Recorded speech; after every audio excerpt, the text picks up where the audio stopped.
I guess I'm guilty of coming up with the term limited learning for lifelong labor.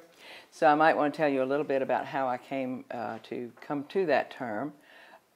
It goes back to something that probably all of you have experienced and you may not realize it.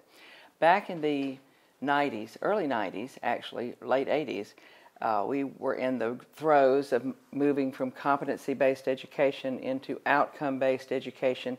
And during that process, all of our states came up with curriculum-based testing, curriculum-based assessments.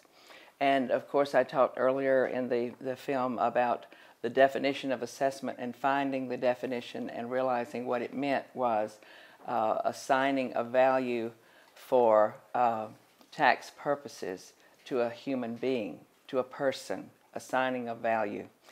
And when you think of all the assessments that we have in education, and that what that boils down to is the process of assigning a value. Every time we assess, we are assigning a value to the person being assessed. And when we had the curriculum-based assessments that were put in states all over the country, ours were divided into 3 segments, which I think was pretty standard for most states. And we had the language-based, we had the math-based, and then there was a curriculum-based assessment. A career development-based assessment. It may have been called some other things in other states, but career development was what it was called in Georgia. Nobody ever talked about the career development section, but it was there. And when I went to see my child's permanent record, there was a story behind that, but I won't go into all of that, but I had opportunity to go and see her record. And when I did, I noticed that in the CBAs, the curriculum-based assessments, which she was in the 5th grade, so she had it the first time in the 4th grade. It was the 4th grade, the 8th grade, and the 11th grade. And the 11th grade was called the exit exam. It still is, I believe. But at any rate, in seeing that, I realized that she had a score for something that I didn't know anything about. I could kind of wrap my brain around language-based, math-based, but career development, what was that? And so I asked the principal at the middle school, who said he really had no idea. Well, I had a friend in the principal in the elementary school, and so I went back to him and sat down with him and said, you know, I would like to, since my daughter took that test in your school, I would like to know what this is and what it's used for. And of course he told me, he says, quite frankly, he says, we do not use any of that information. He said, it's not part of anything that we do here. And, you know, he said, I really can't tell you what they use it for. And I said, well, I would really like to see it. And he let me see it. He said, I'll put it here on my desk, and I need to go and do something for a few minutes, and you can look at it while I'm gone. And so I did. And that led me then to later on getting a copy of it, because I realized it had nothing to do with careers or talking about what you might do for the future or whatever. It was all based on what Jeannie has just finished talking about. It was all based on critical thinking. It was all based on attitudes. I went to the state school board. Someone sent me a copy of the tests, and I went to the state school board to make a presentation. And in that presentation, I read from the test, which I was not supposed to have, and I owned up to the fact that I had something I wasn't supposed to have, and but they didn't take it away from me. I read a sample, which was, Johnny and Susie rode bicycles to school. When Johnny parked his bicycle, Susie knocked it over. Didn't say whether it was an accident or whatever, but Susie knocked his bicycle over. Johnny should, and you had 3 responses. A, knock Susie's bicycle over. B, have a party and not invite Susie.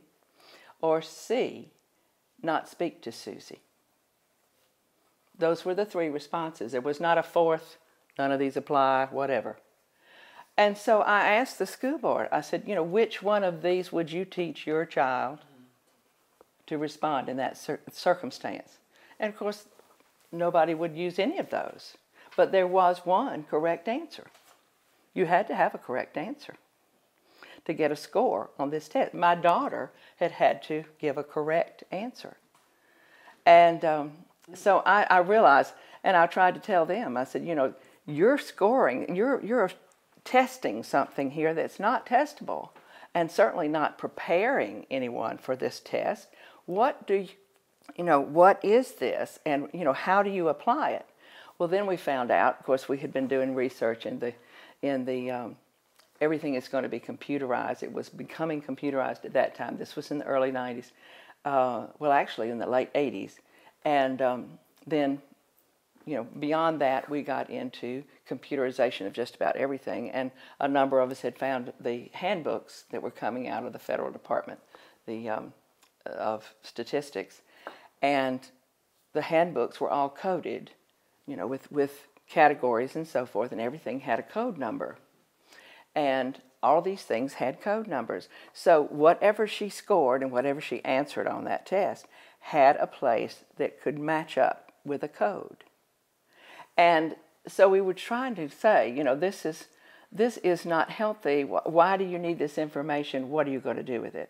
And then, of course, as time went on, we realized that we were into the thing with the scans, you know, the Secretary's Commission on Necessary Skills in the Workplace and so forth.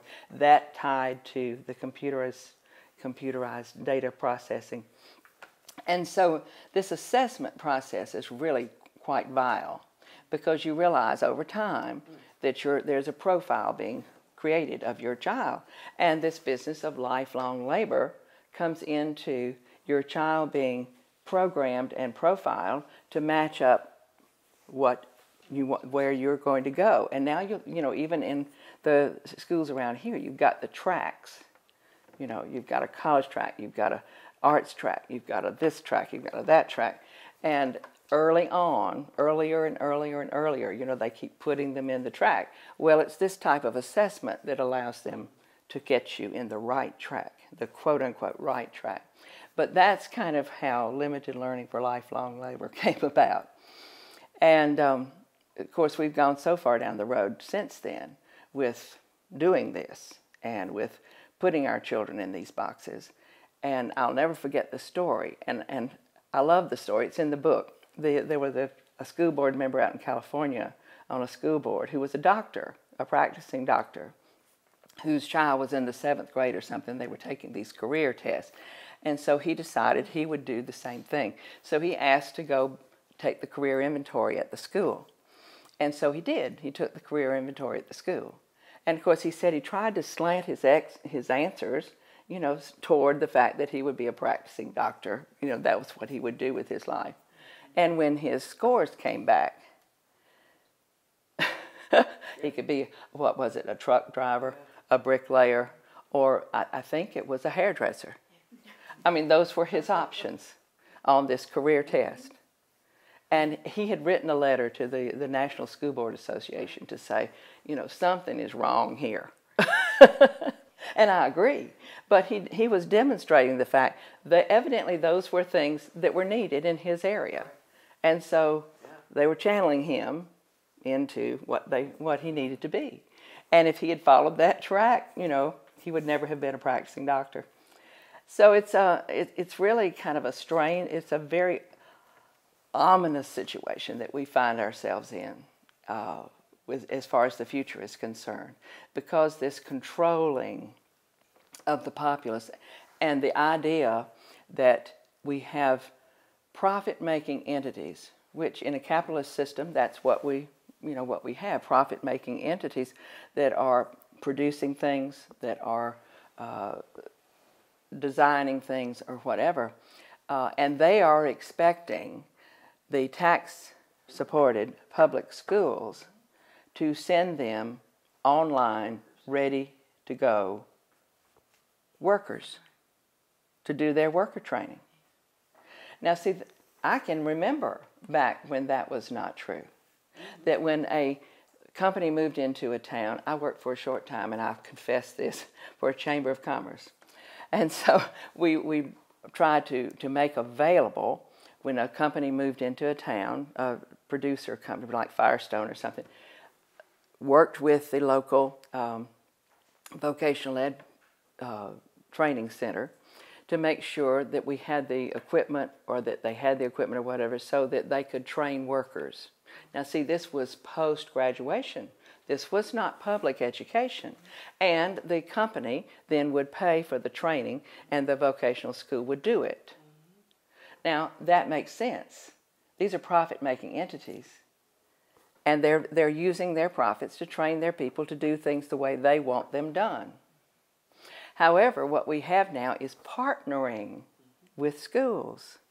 And so these companies move in and they partner with the school, and then they want the school to send them ready-made workers. And they're not paying for anything. It's our tax money that's training these workers to go for them to make a profit. There's something wrong there. That's not quite on target.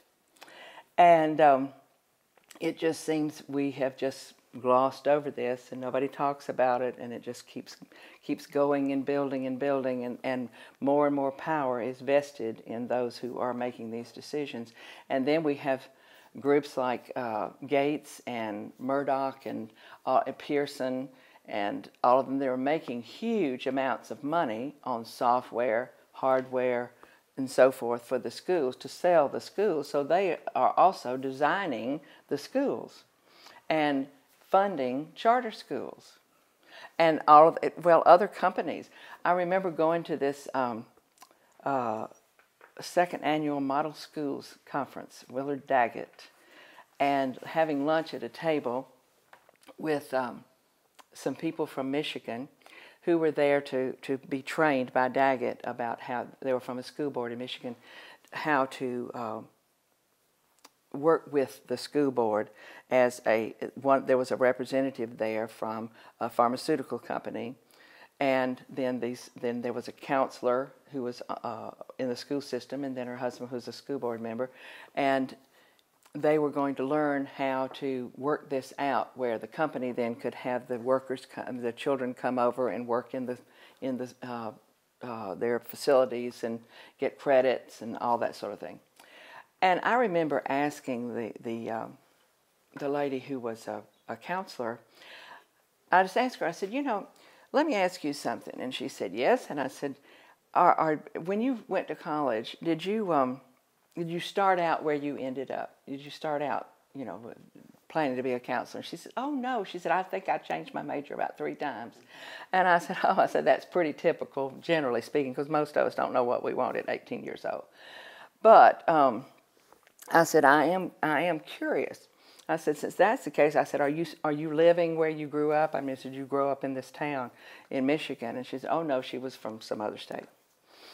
And so, and the fellow that was from the chemical company was beginning to catch on to where my question, but she hadn't caught on to where my questions were leading.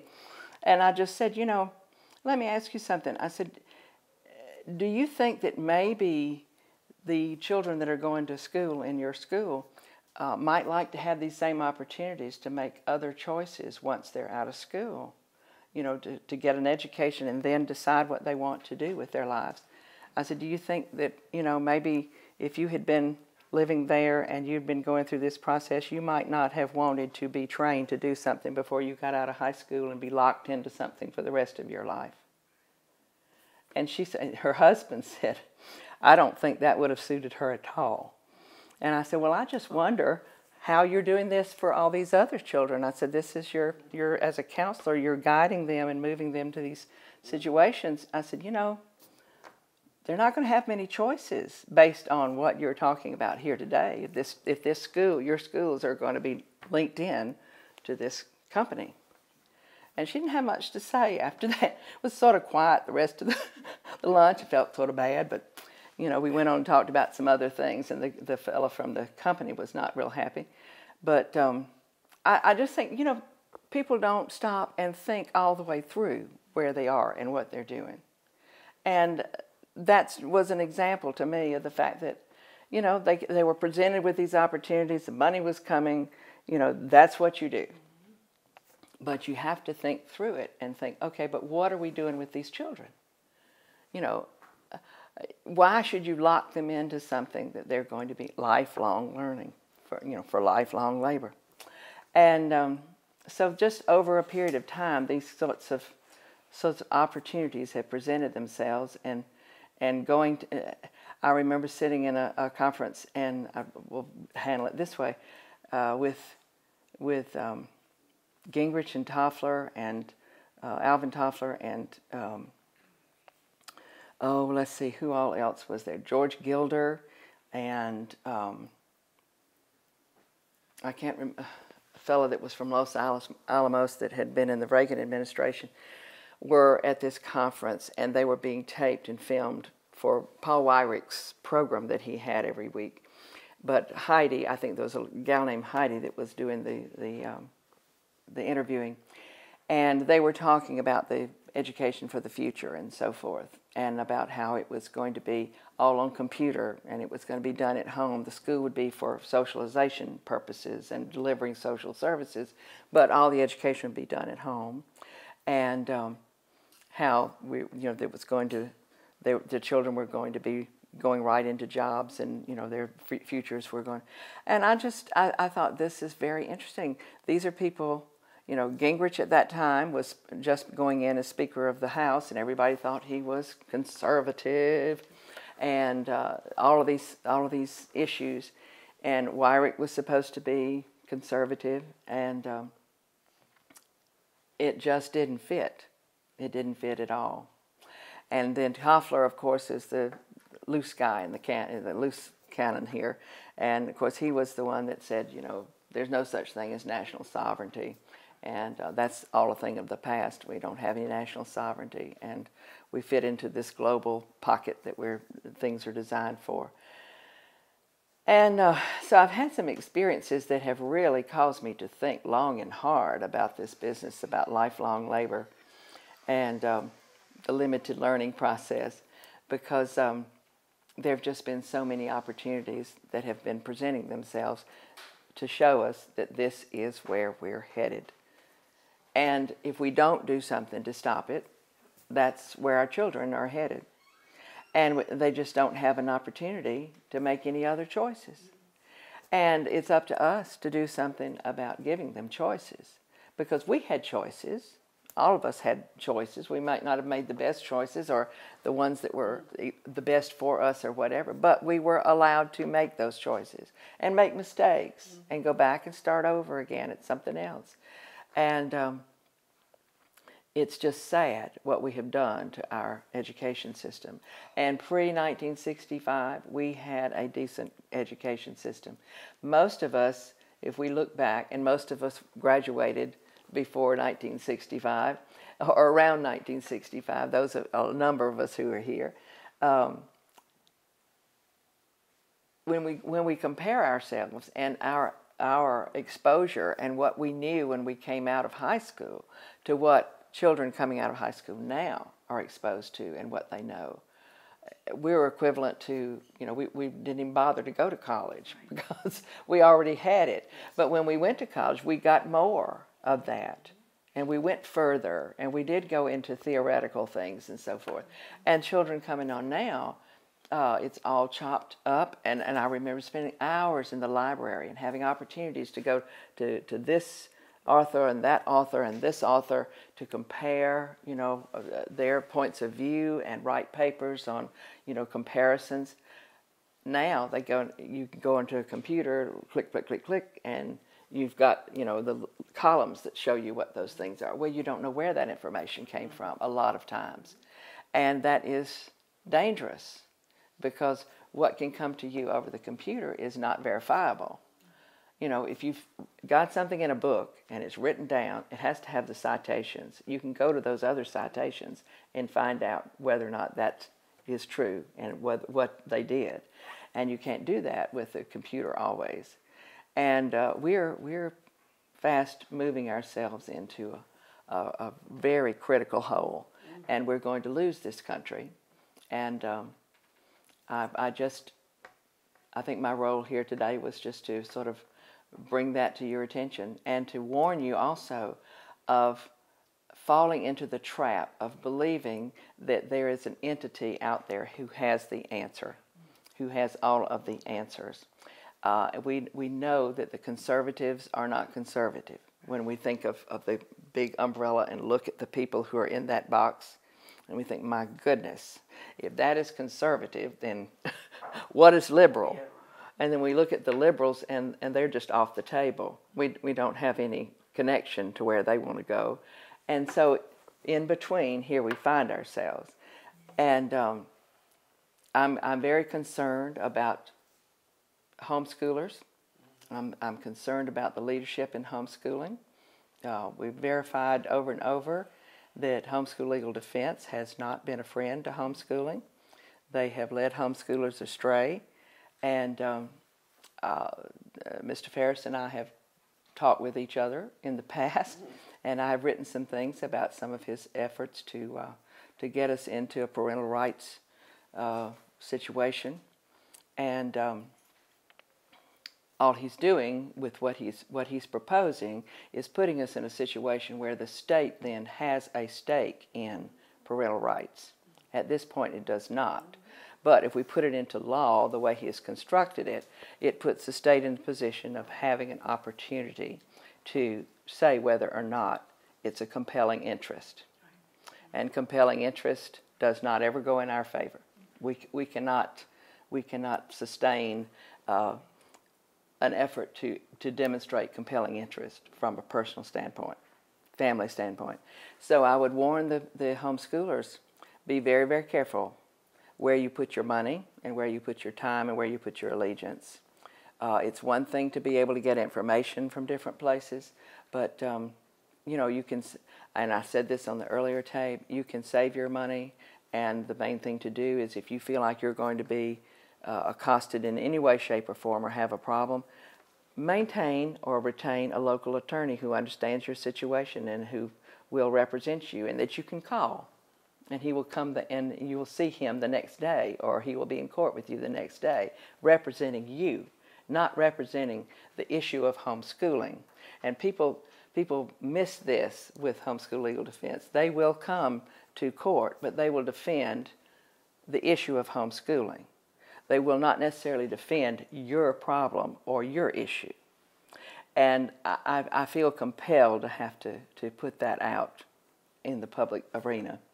And I don't know what will happen in terms of any response to that, but I do warn homeschoolers because it's very, very critical, because your time is sliding up to the end pretty soon, because with what we've been talking about with the Communist Corps and with assessments and entrance to college and so forth and so on, you're going to find yourself more and more constricted in terms of your freedom of what you're doing.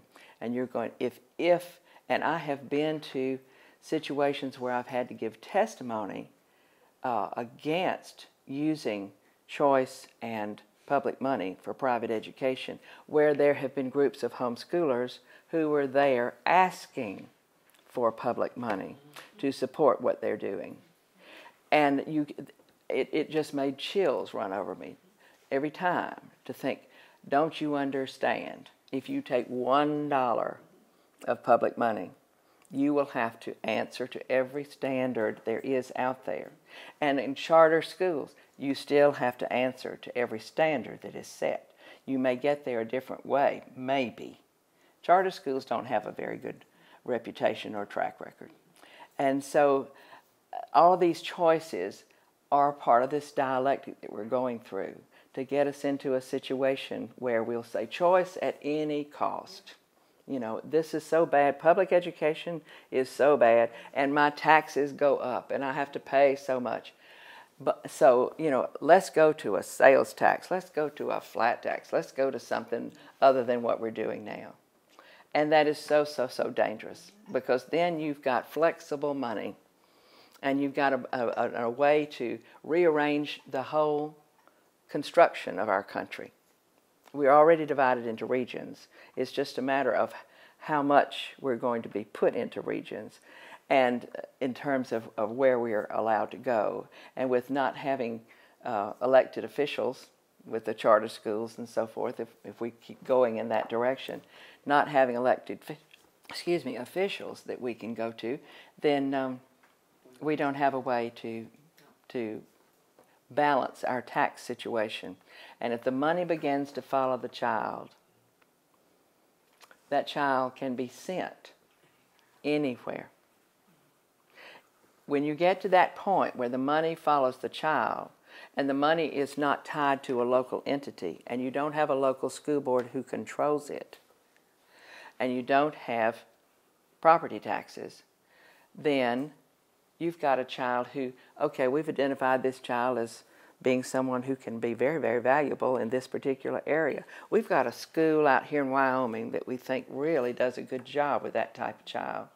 So, Mom, Dad, it's okay. We've got a dormitory out here, and we're just going to take your child, and we're going to take him out here because we need for him to be educated in this particular thing because we have planned to use him. And so this is a possibility, a real possibility, because there are now already schools that have dormitories where they can move the children around. And they are funded by public money in some states. Yeah. We don't have one in Georgia, except for we do have the schools that are for the deaf and blind and for some handicaps. But we're on the precipice of a very deep hole if we're not very, very careful. So that's my good word for today. It always helps to have a visual, and all the things that we've talked about with regard to the amount of time spent on academics in the classroom and the amount of time spent on changing values and so forth, is actually put together in one little chart that we found that came out of, well, actually it was page 110, out of a Georgia Basic Life Process Skills Plan that was funded by the Elementary and Secondary Education Act, Title II. It was submitted October 31st, 1979. It was to run for a period of 48 months, and $146,926 in federal funds were used in this project. It was a joint project between the U.S. Department of Education and Exxon. Exxon had funded this, and they came up and funded the curriculum that was used, which was actually a program called Think About, which has been used a lot in preparing for career development testing, that sort of thing, but it actually is human development training. And I'd like to show you this chart. It's quite simple. It just has ascending lines, descending lines, but then there's a straight line across the bottom that is constant from age 5 to age 18. Those are the years of schooling for children, and this is 100% of the time in the classroom, and this is 0% of the time in the classroom on this side. So you can see what we have here is on the bottom, this constant, which is almost about 10%, I guess, health and physical education for 13 years. That's a constant. That's going to be every day of every school year. This bottom line, well, let's go to the one that's the most important.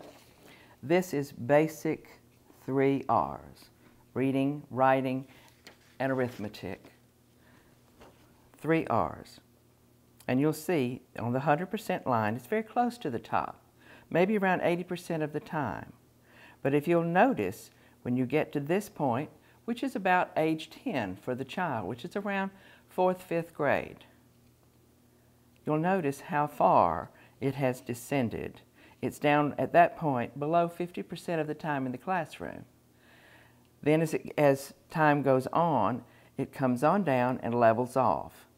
And so probably during high school, which is 15 years old right here, you're not spending much time in the classroom on reading and writing and arithmetic or any type of math.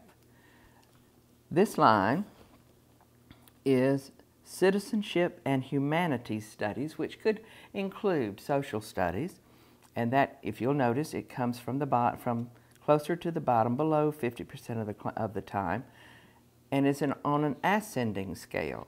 And so by the time you're closer to the end of your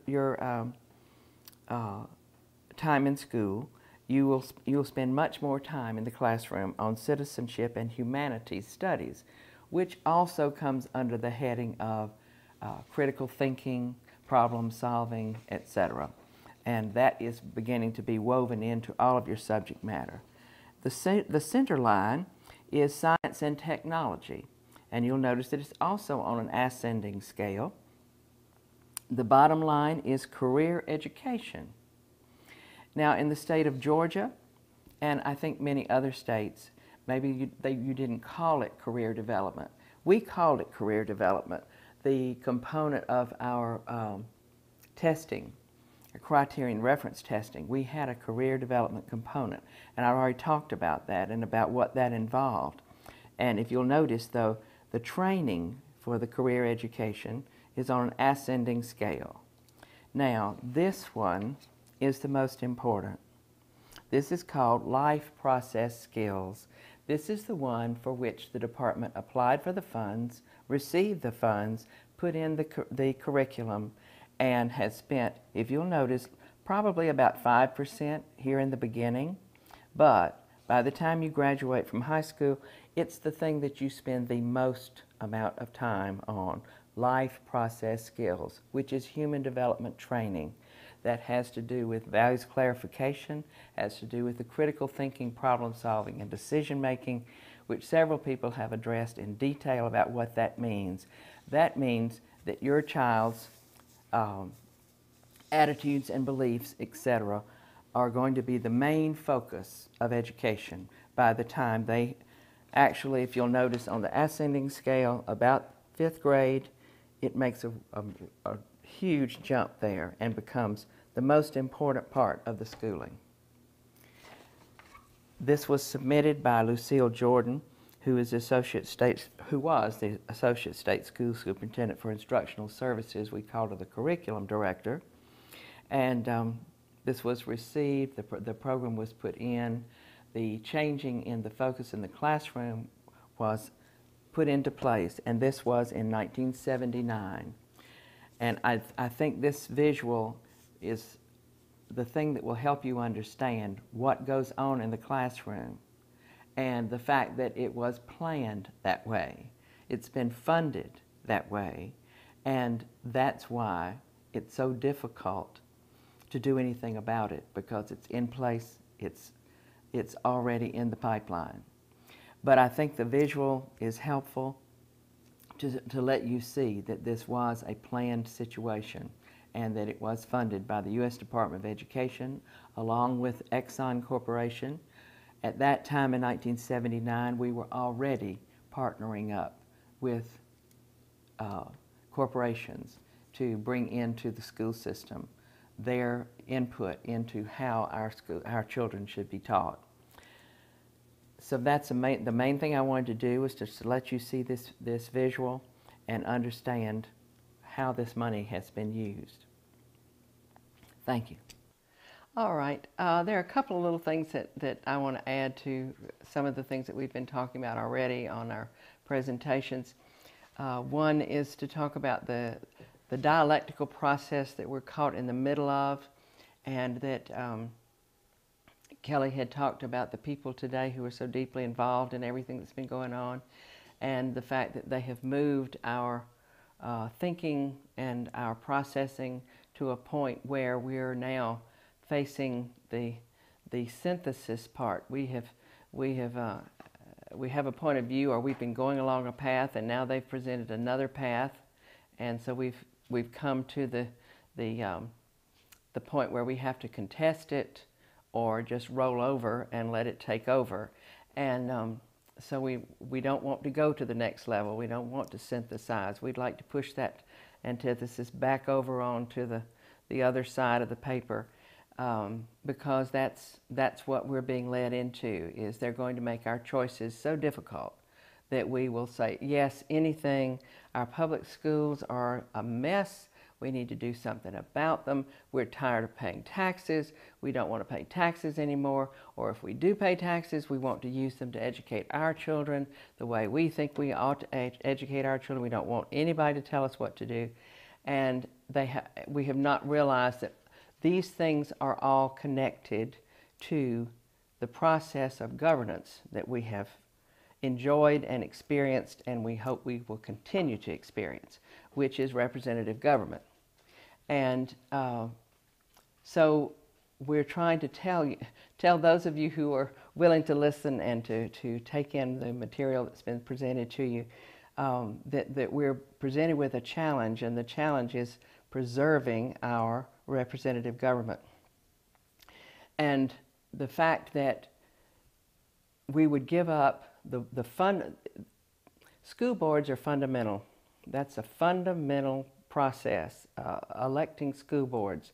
That's the closest thing to us, because those of us who have children or who own property and pay property taxes to fund our schools, to educate our populace, we need to be able to elect a school board that will have provenance over the funds and the decision making on our local level, so that we can go to them if we have a problem with something that's happening in the school, or we have a question about something that's being done. They hold regular meetings open to the public.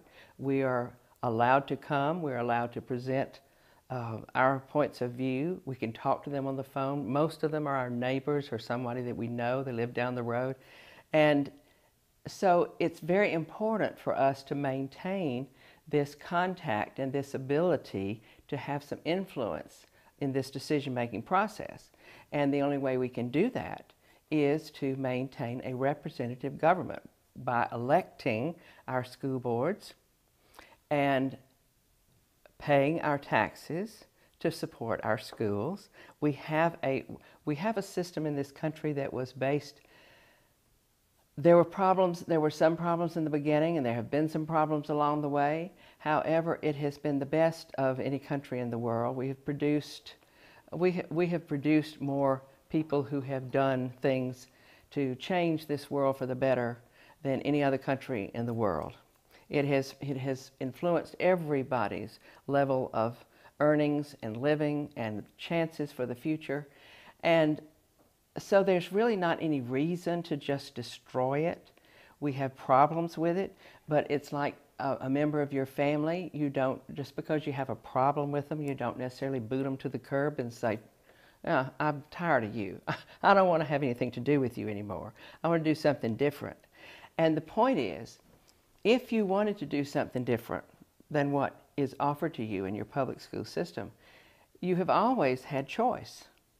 Choice is not something new. Choice in education has always been there.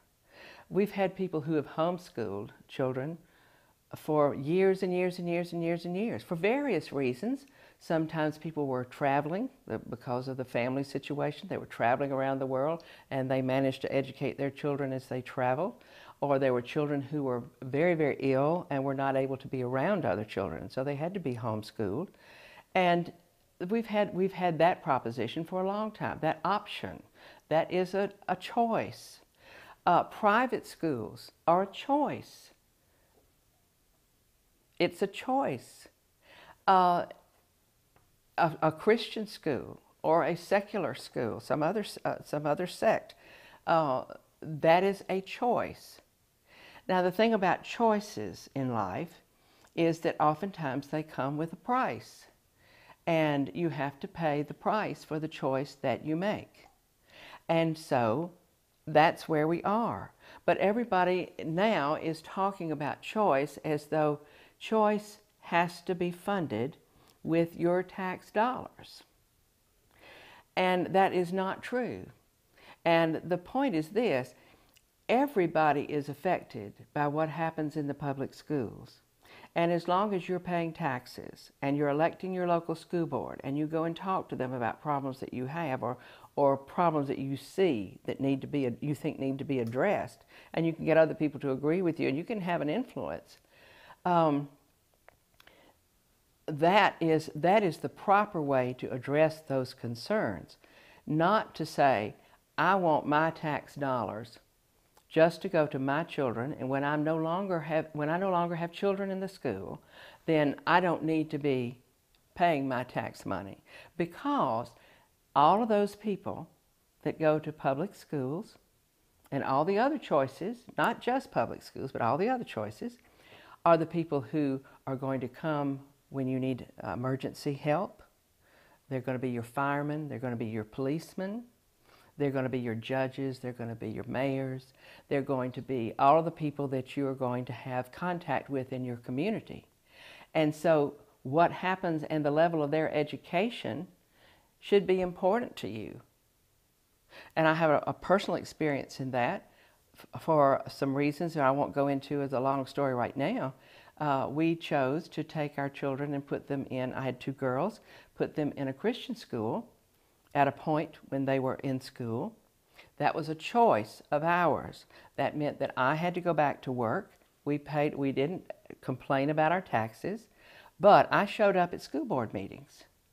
And they knew that I was concerned about what was happening in those schools to all those other children. You know, my children had friends, and I didn't want them to be exposed to things that I didn't want my children exposed to. And if I couldn't solve the situation for my children, then I will at least try to work to solve the situation for theirs. Mm-hmm. And when I could get mine in a situation where we were satisfied with what was happening. But that's what you do in life.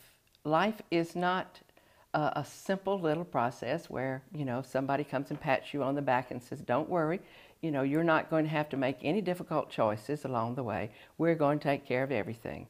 Well, that is just not true. Never has been true. Not in a communist system, not in a socialist system, not in a democratic system, not in a free enterprise system.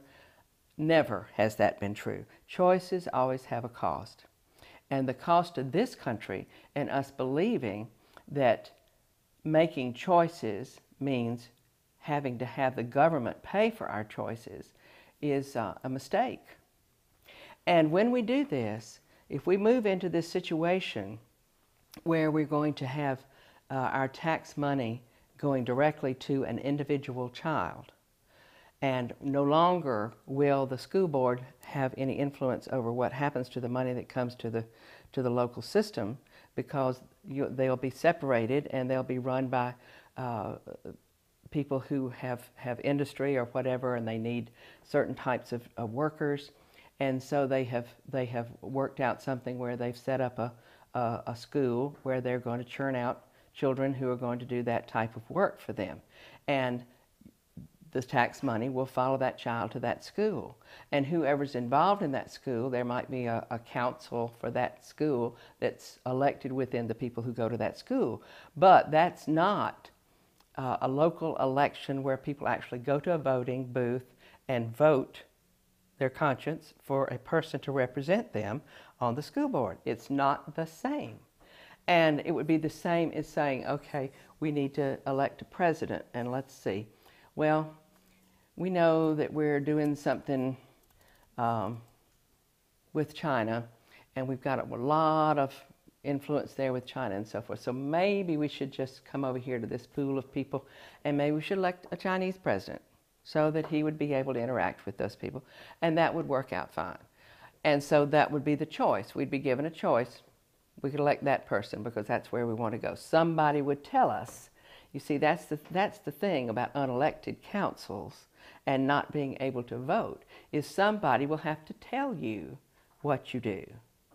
And as you lose control of this being able to have influence, more and more and more, there will be more and more people who will be able to tell you what you have to do. And your choices will be limited more and more and more and more as time goes on. And the thing about the tax structure, right now, we have a huge outcry about the Common Core standards and all of this, and about the things that are going into the schools. And it's as though that's the only thing that you can think about. But it's not the only thing you should be thinking about, because those things have gone on for a long time. Those standards have been changed, the curriculum has been changed, the testing has been changed over and over and over and over and over. But what you're not paying attention to is the fact that what will be offered as a solution to that proposition is, quote unquote, choice and charter schools. That will take care of that situation. It will not take care of that situation. What it will do will be to change our system of government. And when our taxes flow to the child, then wherever that child goes, those tax monies will go with that child.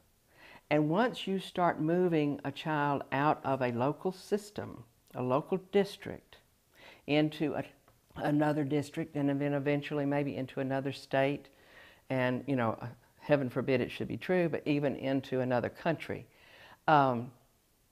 you do not have a tax base attached to anything. There's no accountability on a local level, because the taxes are floating out there. And it means everybody across the board will have to readjust their tax base. And everybody across the country will have to agree, this is the amount of money we're going to spend per child in every state.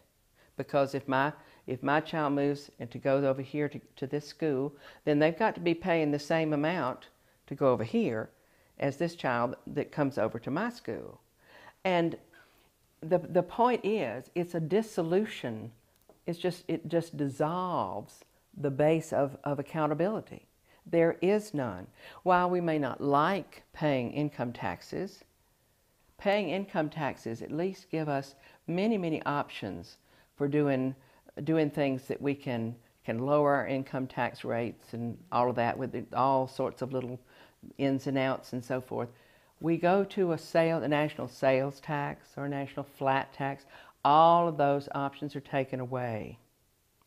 And none of that changes the needs on a local level or a state level or even a county level or a city level. And if you think about all the levels of taxes that you pay now, none of those will be affected by a sales tax, a national sales tax, or a national flat tax.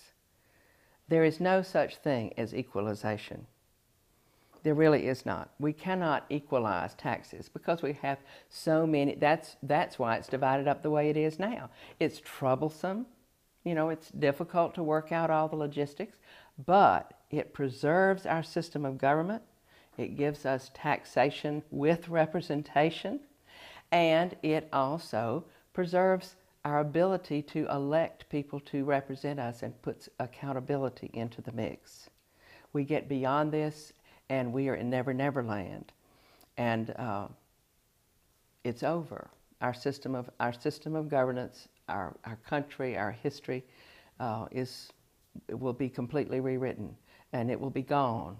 And it's sad to say that so many people that we've considered to be conservative, or what we thought were conservative, have led us down this path, and they want to go down this path. And it all does come back to control. And we all have to remember, we're human, all of us are human, and do not just stop and think through the choices that you're making. These are choices. We're at a point now where we're going to have to make those choices. And just stop and think very, very carefully about what your choices are. They're going to be freedom attached to, the troublesome working through it every single day, or slavery. One or the other.